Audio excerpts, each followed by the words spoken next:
Welcome back, everyone. It's 14 and a half after the hour, and in Behind the Headlines today, we're going to take a look at the phenomenon of the marijuana vending machine. Medbox started this a while back, but there's a new company on the block. They're called ZaZZZ, ZaZZZ, and they have unveiled a new marijuana vending machine in Seattle.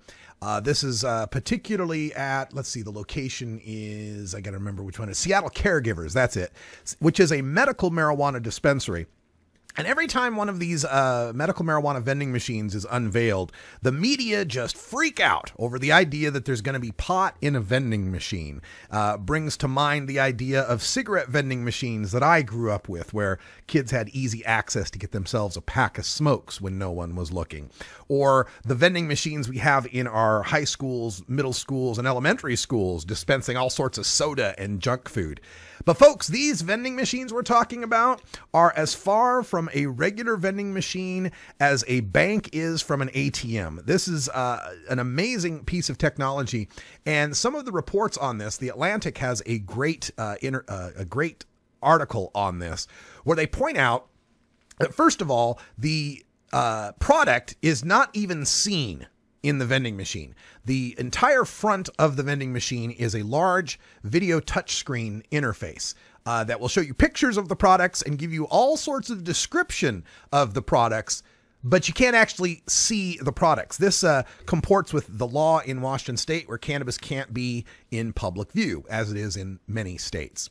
It'll give you all sorts of information, and for now, it is just unveiled at that medical dispensary for people with medical recommendations. Hasn't yet crossed over into the recreational market yet.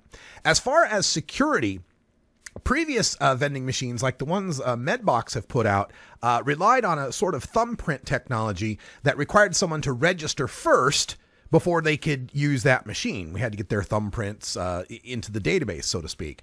This one makes an amazing breakthrough in that the machine uses facial recognition technology to match the purchaser to their ID picture. They just put their driver's license or ID into the machine. It scans the picture. You stand in front of the camera. It scans your face and makes sure that the person with the ID is the person that is there at the machine. Pretty amazing stuff.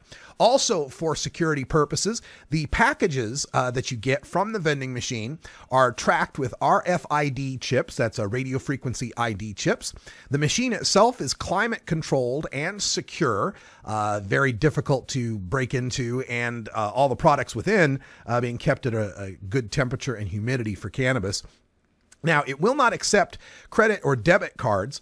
That, of course, runs into all the federal banking problems that we've told you about so many times on this show. So for now, the machine will accept cash, but also will accept Bitcoin, the cryptocurrency that's very popular online. So that's just another way in which Bitcoin is making its inroads into the world of marijuana economics. And in addition to selling cannabis in the machines, they also sell all sorts of accessories and accoutrements, vaporizer pens, hemp oil, energy drinks, and so forth. Now, the machine itself, there's no list here on how much it costs or what the maintenance costs or anything like that is.